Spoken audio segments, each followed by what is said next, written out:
Hi everyone, N.A.T here and welcome. Today I wanted to try an experiment. Let me see if I can manage to show you with my iPhone webcam, iPhone cam. So in my old computer here, which I keep just in case I need to transfer anything I forgot, like project sounds or so on, I have Kick 2, okay?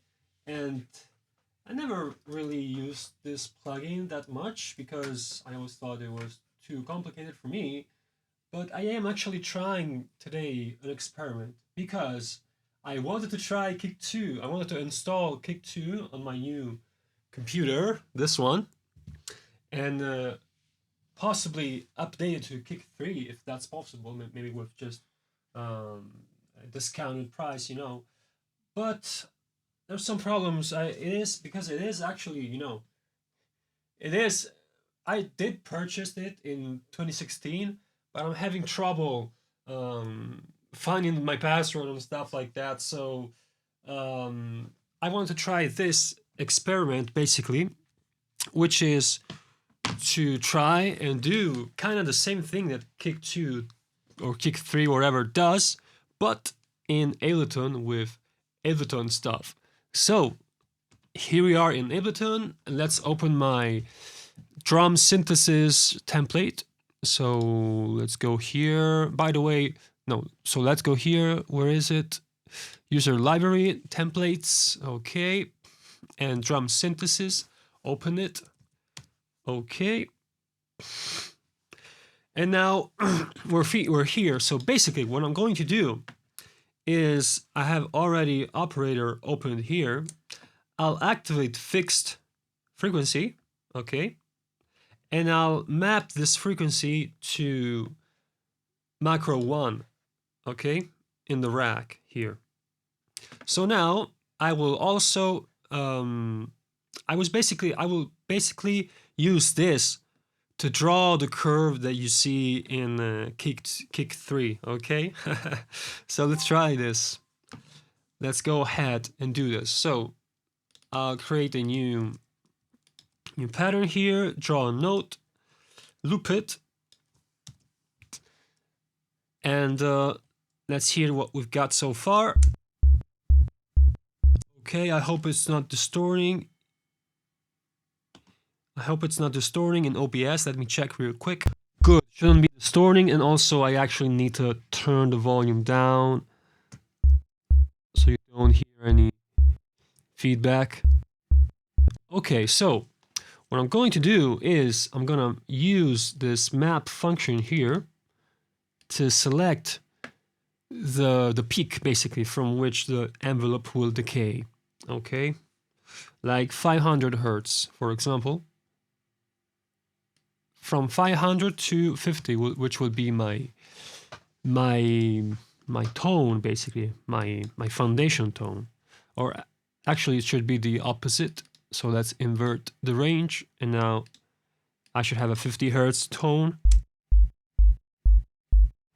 Okay, I just shut down my old computer because it's making a lot of noise. Well, this computer new doesn't make any noise. Sorry, didn't hear me. I was saying I shut down my old computer, which was making a lot of noise, and it's incredible. This new computer, Mac Mini M4 Pro, doesn't make any noise. Amazing. So, and before continuing, also, I wanted to show you the last kicks I made. In my ever-ending quest to find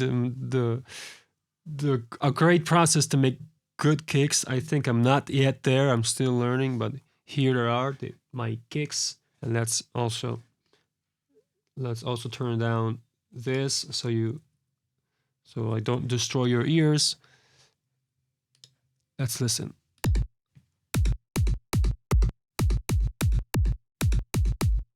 So I made these yesterday with this new method I'm about to show you. And these other ones the other days, some better, some worse.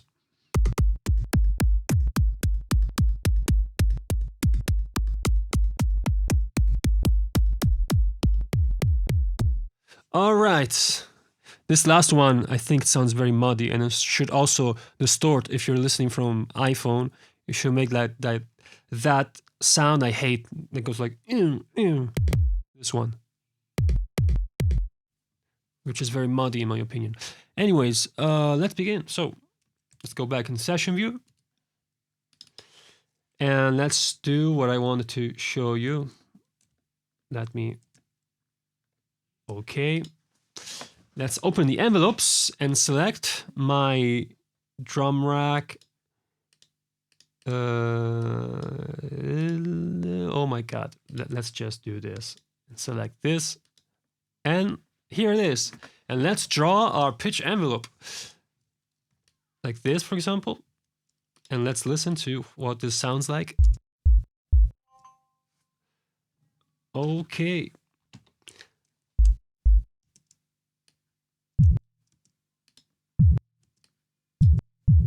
What the hell? Let me also disengage quantization so I can move freely. Snapping, in other words. And now I'm kind of lost here. What should I do, you know? But actually, if I open Visu, if I use my Visu trick, I can see very easily the shape of the pitch envelope. What the hell now later?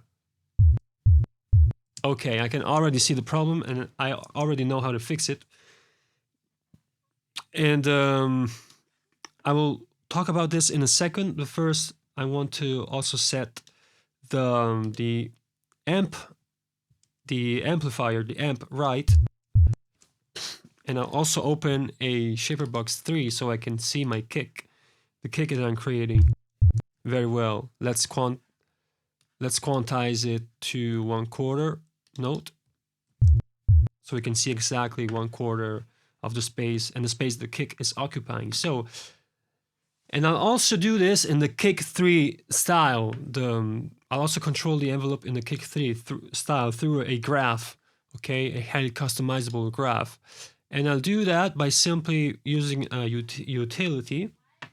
So first, let me show you. First, I'll just make the kick very long, like way too long, okay? So let's do this. I can use trigger and have the decay very long, like 300 milliseconds. Let's take a look at how it looks. Okay, that's very long. I can even make the release shorter, and it doesn't matter if it makes a click at the end. For now, okay. And let's make this 400. Perfect. Let's make sure this doesn't overlap with the next kick by using only one voice. Okay. And let's, just for safety, so it doesn't overlap with the next kick, let me do this, set this to 380.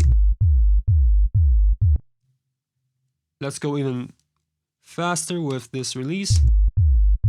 Now it makes a click at the end, but it doesn't matter. Now we have a very long sine wave and the envelope, and I will control the envelope with my utility. And I'll do this way. I'll map the utility to macro 1 and basically set this so the maximum volume is 0 dB and the minimum is minus infinite. Okay, perfect. So I can now draw the curve of my amp, of the kick here in this MIDI clip. So we have native kick 3 in Ableton. Of course, there might be, I don't know, not really good yet with the technicality of this. There might still be some quality difference, like in the frequency, for example. Here, I'm not sure it is completely linear when you move it very slowly. I did try it and it seemed like it was linear, so that is completely fine. But, and also there's some little errors when the waveform loops from the end to the beginning of the clip. But anyways, let's just do this and I'll show you how I find a way around this stuff. So let me first shape the kick, and the simplest way to start is to just draw this and to make it half the time. So let's see how this looks. As you can see, I'm already with this shaping the tail of my kick. Okay, let's make it a bit shorter also, and let's make it so here it's at complete 0. All right, and also because of that little glitch I told you about, I want to actually make this kind of this shape here at the end. Okay, so I'm sure that in the next, when it restarts from full volume, as it should be here. Okay, all right, and now let's work with the pitch envelope and make a very good kick out of this. So let me actually, don't really need the oscilloscope for now, only need this, and I can also actually hide this as well, so we can hopefully make everything fit. Man, even though I have a very big monitor display, still struggling to find space. So as I said in my trick on how to make a good kick drum, at least in my opinion, if you reference to other people's music and you use Visu, okay, this spectrum analyzer, you can see the shape of the kicks, of the professional kicks they use. And so you can match yours. Not necessarily has to be the same shape, but it can give you guidelines on why some kicks sound so clean and others sound so muddy, okay? So let's give it a listen, but actually you won't be hearing anything because I muted the output so I don't get copyright claims. But we're just going to look at the waveforms, and if you want to look at the tracks, the names are here. This is What You're Waiting For by Stonebank, Silhouette Remix by Feed Me, Empire by 11, it's an 11 remix, Subsurface by Matzo, the genius Matzo, Ruse 166 by Cramp, Cola by Elderbrook and Camel Fat, Imaginary Friends by the King Deadmau5, along with When the Summer Dies, selected by Afrojack and Quintino, Vandalism by Porter Robinson, and Focus by me, N.A.T. yeah, I really listen to these tracks all the time. So let's just look at them. So and mute my kick. Mute my kick. We don't need it. So this is didn't freeze it in time. So this is the kick, okay? Look at the shape. And I'm just going to quickly switch between one song and another with my launch pad, okay? And you can see this kick is kind of longer, okay? So it's not true that you need to have your kicks always short. And that's right, in my opinion, you know. I heard, actually, let's digress for a second. I heard that, you know, that tip floating around YouTube that starting from a Deadmau5 clip, I know Deadmau5 is the king, you know, and I also saw exactly what they are referring to for why a kick shouldn't be that long. And it's a Steve Duda masterclass, something, where he said that he was playing the song in a club by Deadmau5, Hey Baby, okay, and he didn't like the experience because, and he said the kick drum is too long. But actually, what I believe, you know, I know I am no one, and I might very well be wrong, but the problem is not the length itself of the kick drum, and in that particular track, the sub, you can clearly hear that the sub Deadmau5 used in that song was, he kind of made the sub separately with the transient, which is normal, you know, technique, but the sub was just weird. That's it. It was a weird kick. It's not that the problem that it was too long, you know. And so as you can see here, this is a Feed Me track and has a very long kick here, okay? The whole quarter note, and it still kicks ass. And in fact, it's the pitch envelope, the crucial part in my opinion, okay, that can make or break your kick drum. Okay, we're going to set it set it right. This, okay, the pitch envelope. So let's look at the shape of these pitch envelopes to kind of get the idea. And the idea is this: you want kind of have this L shape, okay? This is more like a D shape combined to an L shape. I'll show you this in a second, okay, what I mean exactly. But take a look at this kick by N.A.T. You can see you don't want to have too long of a pitch envelope, okay, to have your kick be clean, a clean transient and a clean sub, okay, and a clean punch. Because if you make the pitch envelope too long, you're going to have a muddy punch, okay. Here's another track by Cramp. Also here, this is the shape in the kick of the song Cola, okay. You can also see with this analyzer, which is cool, where the peak of the pitch envelope starts from. So it starts from around, usually in all tracks I saw that in all tracks more or less the pitch starts to decay from around 200 to here, okay, to 100. Let's look at this. So from 300 to 100. That's the place where you have that envelope, the pitch envelope. This kick as well, short, okay, short pitch envelope. This other deadmau5 song, again, this L shape, you can clearly see it, okay, decaying from around 200 hertz, all right. Selecta, just the beginning of the track where there's just a kick, again, that L shape, okay, starting to decay from around 260 hertz, okay. Porter Robinson, even shorter pitch envelope, and my song Focus, where I used a Professional Vengeance sample, you can see again the pitch envelope is very short, okay, starts from here and has this L shape. So that's the guidelines. I know it took a lot of time, I'm sorry, but it is important to understand this. So let's look at our kick now and kind of work within those guidelines, within the sweet spot to create a really cool kick. Let's go ahead. And this is exactly what I mean for D shape. When you have your pitch envelope that's too long and too straight, you know, linear, it makes this muddy sound.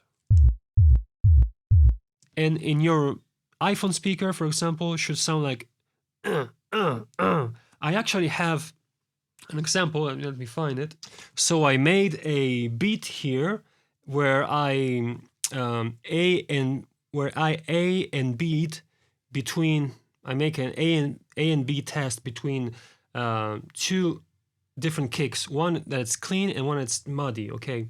This is clean. Okay, and now comes the muddy kick with a longer pitch envelope like you see here, okay? And hear how it sounds.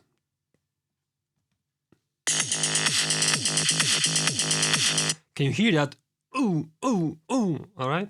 And you not only hear this distortion on iPhone, you actually hear, when you hear through some systems with sub, even in the car, you know, you can hear this kick that overwhelms the mix with this okay, and it's like it's not about volume, it's about the envelope, okay? It's too long. That's the problem, and it overwhelms everything. It's not about the length of the kick, it's about the envelope, okay? When you make it clean, and I'll show you this now, it will sound amazing, even if the kick is long, okay?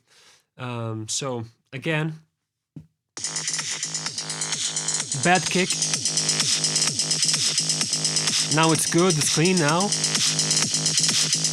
Clean envelope, L shape. Now you can hear the distortion. It's the D shape. This. Okay, let's go ahead then and show you how I fix this. So D-shaped kick sounds bad. Let's fix this envelope.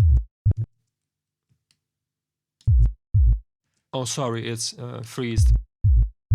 And now it's already better. Now I've already made it better, okay? Now it's already much cleaner. Now it's good. Okay.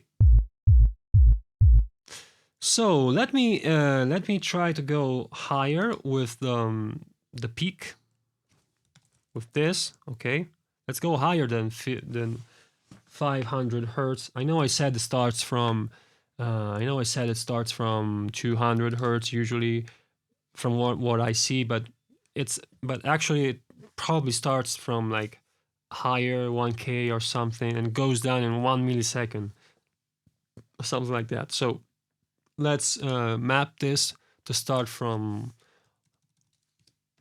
1000 hertz. And now I'm hearing it sounds right only when I first play it, but when it loops it sounds horrible. And that's because of the fact that I need to do this at the end. Okay, now it sounds like it's supposed to. And even better would be to do this. It's like Ableton needs time, I guess.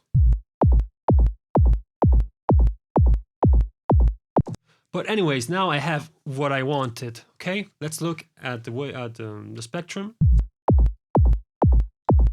Now it's a great L shape, and I can make an even more L like this. I like this kick, man. I can already hear it sounds amazing. So you can all, of course, experiment. Okay, you can of course experiment, and this is all, of course, just my own theory. You know, my own theory I created out of going crazy over why do my kicks sound bad. You know, and so muddy. I can't EQ them out. I try with EQ, but it doesn't solve the problem. And the reason is the sound design. It's the pitch envelope. Okay. All right. Now let's create. As I said, you can before messing it up. Let me maybe do this. Let me copy this. Yeah. So you can experiment. I don't know, slightly. You know. Let me disable quantization again. So you can do this. Okay, maybe you can go a little more linear in faster sections. You won't notice the muddiness as much. Let's hear how this sounds like. Nah, this starts to sound like a zap. Doesn't sound very good. So maybe it can be more linear, straight, but it needs to be shorter if you want it more straight in order to not sound muddy. Let's try. Better, but still, I'm afraid it won't sound. Might sound a little muddy. This first part especially.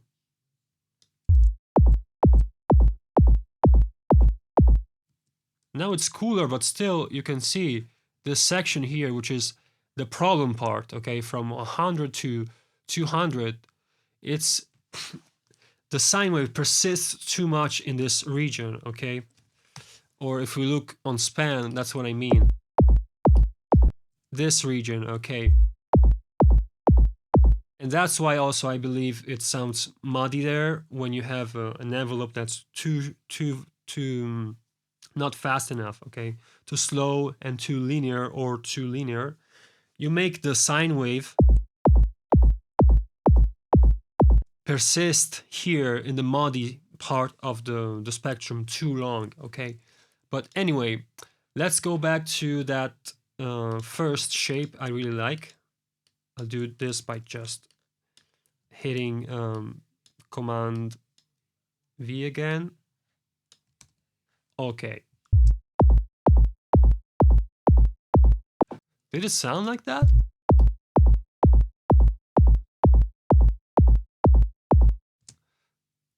Whatever, let's try this. So let's now make the transient. Okay, let's have fun making the transient.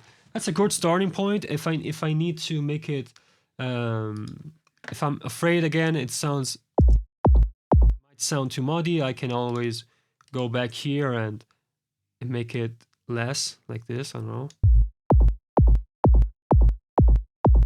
That's a very cool shape as well. Let me save it. Copy, and let's go back. All right, so let's create a transient, as I said. What I like to do, very simply, is to use FM. And I'll FM the kick right here, right now.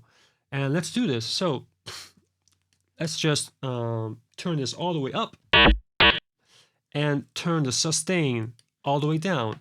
And let's have something like 20 milliseconds. I find that's a good value to start shaping your transient, you know.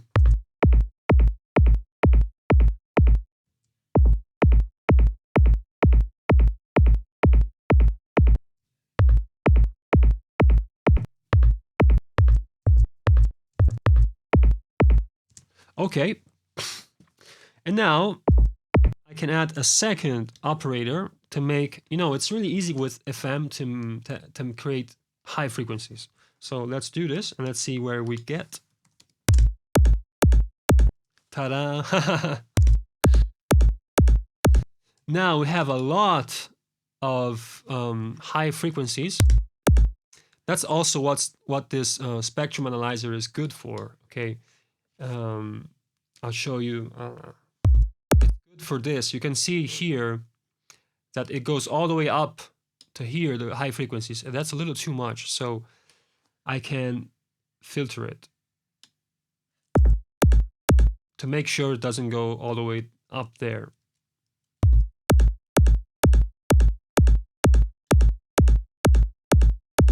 Okay, that's what you want. This instead of this, okay? For aliasing reasons and also for headroom reason when you need to, I heard Feed Me talking about this and it's really important. Have headroom also in the highs for saturation and clarity and stuff like that. Great. Another thing I can try, sometimes I also engage a third operator. Sometimes I play with the chorus and with the phase of the operators, and it creates really cool variations. And so as I play around with these, I like to actually record what I do. And I already set up here a source called this source channel where I record what I do. And I just, and I quantize my project to 1/4 note. So I can easily record. This is set to resampling, as you can see. And I can easily record every variation of the sound I make, of the sound without any effects on it. Let's do this. As you can see, okay? And there's actually another cool thing you can do. And I actually have a theory about why you do this and why you also see this done in many of the kick 2 or kick 3 presets. And it's this, shaping the volume a little bit after the transient. And the reason is very simple, and it's that by shaping the volume after the transient a bit, like this, okay, you basically, it's like EQing, you know, when you EQ your kick, when you make this part quieter, it's like you're giving more clarity to these parts, okay? And so by doing this, you're giving more clarity and more punch and more clickiness to the transient. And you have to fiddle around before you find the right settings here. And I actually prefer to use also shaper box, an oscillator, an oscilloscope, sorry, to really see what I'm doing on the transient. So let me fiddle around for a bit.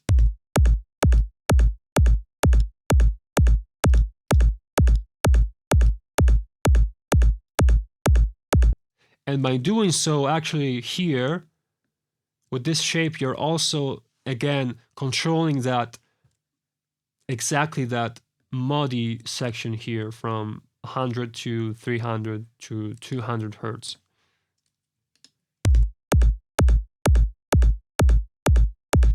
Let's.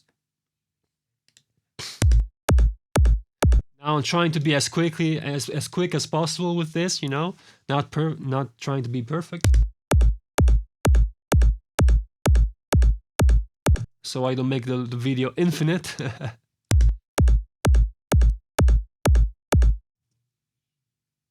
I like this. Okay, and also, even though I find that in order to smooth out the transient to make it more ear pleasing, I achieve the final result with processing with effects later.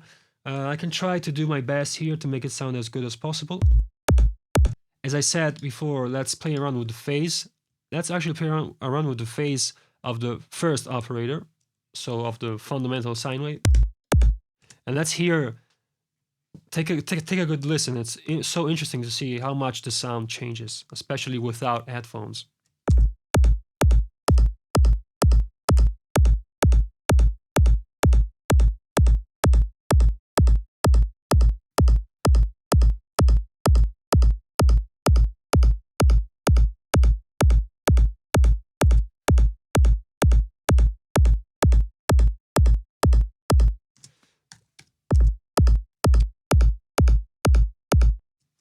Okay, I don't know, which one do you prefer? This or this?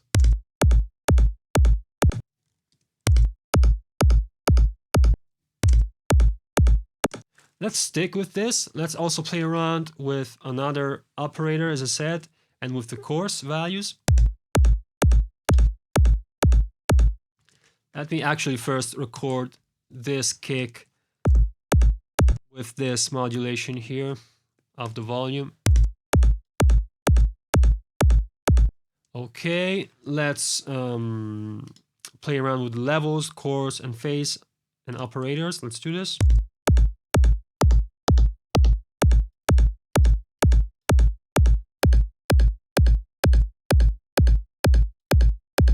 So it's kind of cool.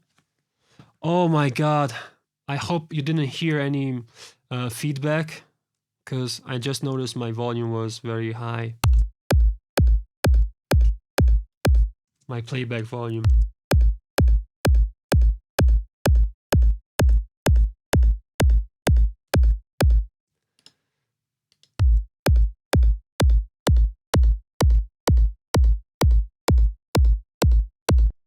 So I'll do this off screen so you don't waste time watching me do this for 10 minutes. It's actually not 10 minutes. It doesn't take much time. Just scroll through these phases and see what sound comes out of them.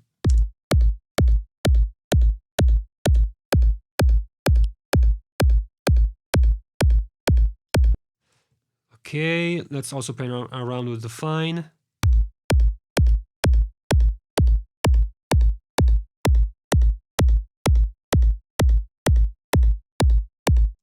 You can hear as you move stuff around some frequency piercing out more in the high part of the spectrum, but you also, on some places, it sounds very clicky and very cool.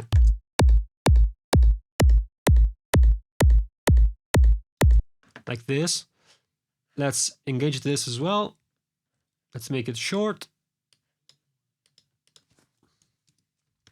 And let's put the initial all the way up, even though it doesn't make any difference, I believe.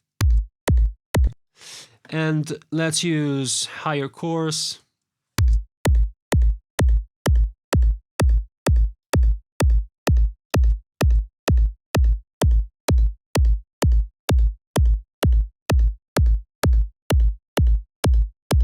Or actually, let's use noise. Let's try with noise. And with noise, I find I can afford to go a little longer. But actually, this should use a different algorithm. Maybe, oh man, should have thought about this earlier. Hey, I want to do this. I want to at least the orange to go directly to FM directly, the fundamental. I like this though.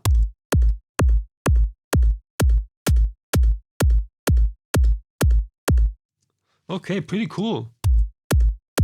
Play around with the phase, should get a lot of different sounds with the phase. Let's also see how this looks, which is interesting. Not very useful, maybe, not interesting.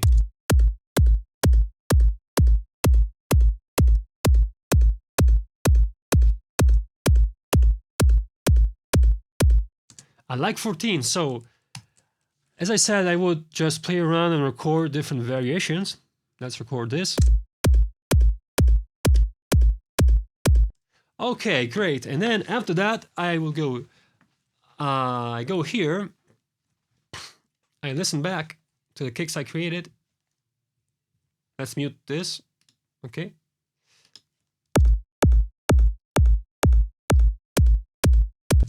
And let's play around with them. So let's make sure the transient is clean. Okay. Let me look at, give a good look at the waveform. All right. And effects I try are like EQ. I try to high pass the kick actually because it might sound cooler that way. Put it very easily. You know, it's about phase rotation, the phase shift and stuff like that.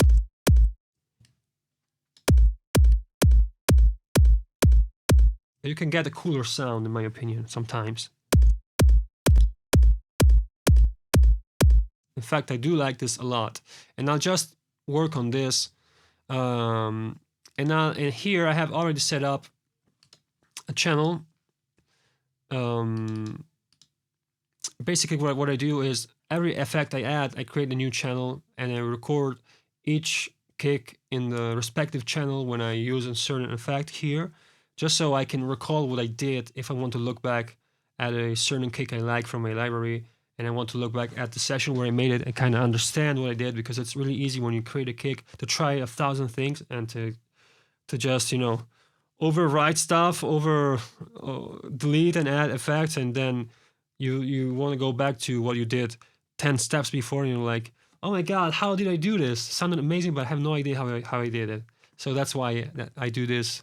That's how I manage to set this up so I can remember what I did easily. So I call this high pass and record this respectively here. So let's do this. Great. Then I can add OTT right away before EQing, because it's easy with OTT to immediately bring out things that sound good or bad.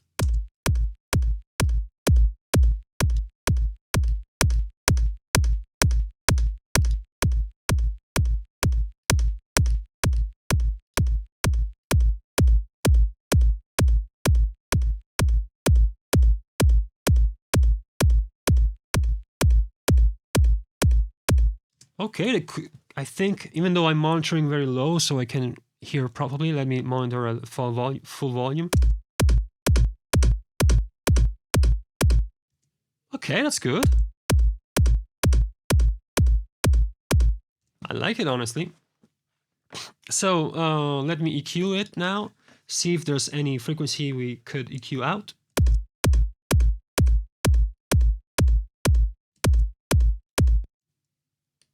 This is the mod part.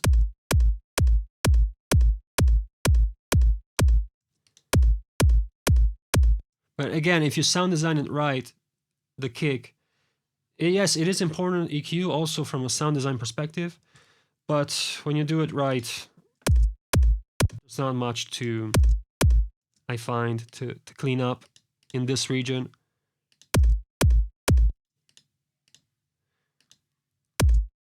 And again, I hope this kick doesn't sound muddy, because for some reason I only noticed that really for sure when I'm listening back on my iPhone or in the car, on in the living room stereo with the sub.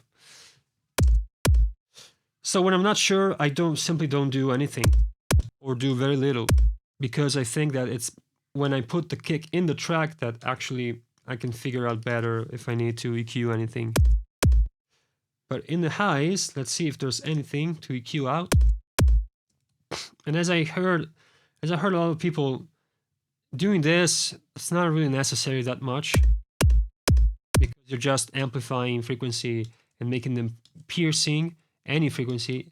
With kicks, I just simply like to just sweep with this down, and it will make very clear which frequency sound good when attenuated.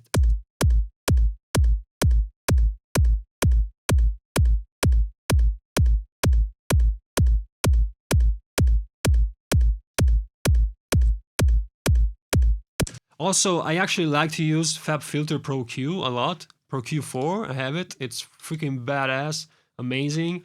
But I won't use it now because basically what I like when using FabFilter is that you can switch the slope of the band. And this gives more of a rigid sound, sometimes more cooler sound in some occasions. But I won't fiddle around with this now because the video will be too long. But just know that I do use it, and it's great to use it. Absolutely go and have fun with it. Let me monitor at full volume for a second.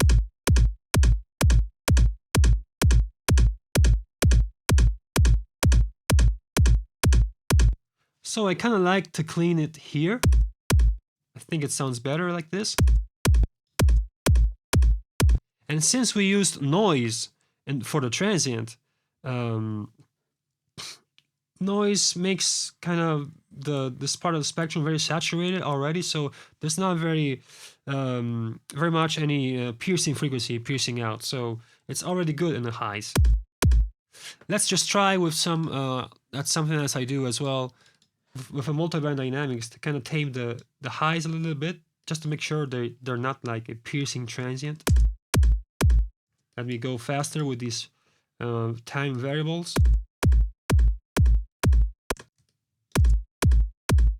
And let's reference to some professional kick.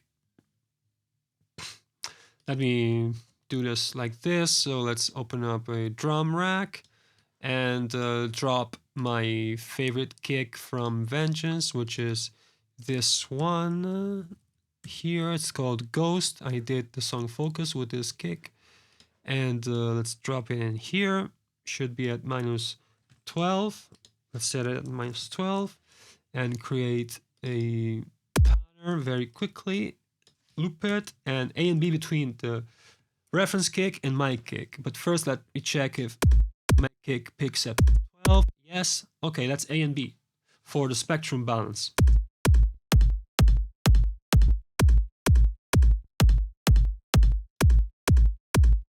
I'm a little afraid my kick is, I made it muddy, you know, because it's very easy with this pitch envelope to go, when you're having fun, you're like, oh, I like it like that, you know, it sounds cool to make it kind of longer. But yeah, you end up with a muddy kick afterwards. Let's try to fix it then. Let me create a new. Let's do a variation like this, okay? Simply, I'll go lower here. Not getting the results I wanted. Let's try this. Better. Let's go lower.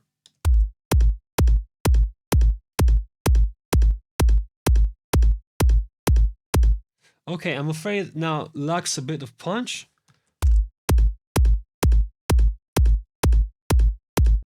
But I did make the envelope shorter and cleaner.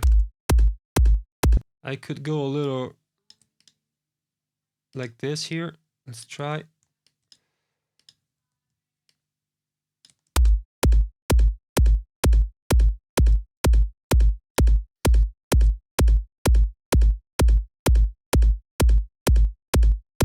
Let's try to record this as well. First, just the source. And then the high passed one with OTT. Sorry, Let's delete this. I don't need this anymore.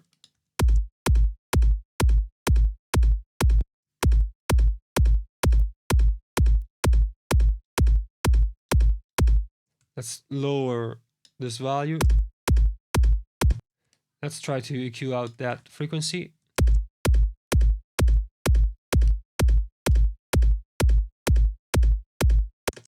I like it like that. Let's record this as well. I'm not sure this is very clean. Doesn't need to be clean, but pleasing, you know, that's what I mean.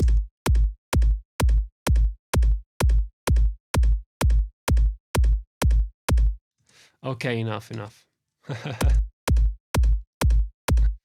All right, let's finalize these kicks with some limiting.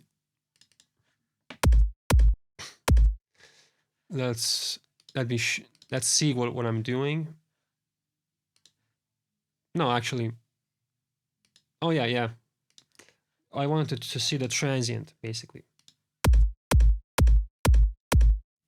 As you can see, the transient now is very loud. Maybe I cut the kick too much in the middle, but whatever. I like true peak mode and release all the way down just for the high frequencies.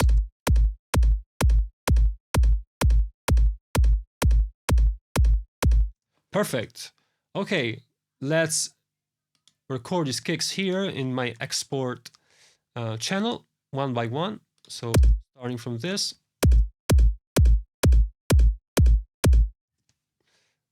Afraid sounds muddy, but whatever. Okay, and now I'll copy them and finalize them here. By finalizing, I just mean cutting the tail. I increase this value so I can increase the waveform, just the waveform, not the volume, and see kind of where the tail ends. So I can clean it up like this. Same for every kick. Okay. All right. Disengage this and let's export them. I export them like this. I use waveform, wave file, 24 of bit depth, a little bit of dithering, I guess, and normalizing it, even though they are already limited. But let me also save the project. Actually, I need to first save it so they already have a name, because I like to name them and also to give them a date. So project sound design, today's date, which is 7th of August 25, and called, of course, it's a kick, and kick, I guess. The first I do today, not kick 2. Okay, so just kick. And I export them like kick A, kick B, and kick C. I use letters instead of numbers for having them in order when I see them like this, because using numbers doesn't work the way I want them to work when I want them to show up in order. Using letters, I find when ordering by name works as intended. So here are the kicks we just made. Here's the final result. Let's also look at the waveform here. So not this. Wait. No, sorry. I need to order by date. Okay, here it is. So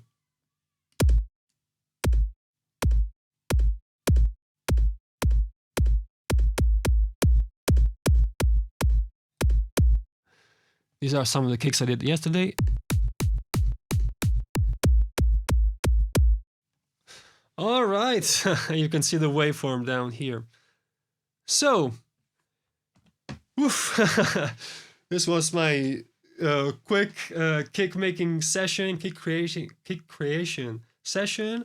I tried to do it in the Kick 3, the Sonic Academy plugin style, but in Ableton, and this is what we got. All right, so and this is my current kick creation method, along with just using operator and with the normal pitch envelope. And yeah, that's what I know so far. If you have any tips, uh, leave a comment or anything. And hope this was cool to watch. Thank you for watching, and see you next time.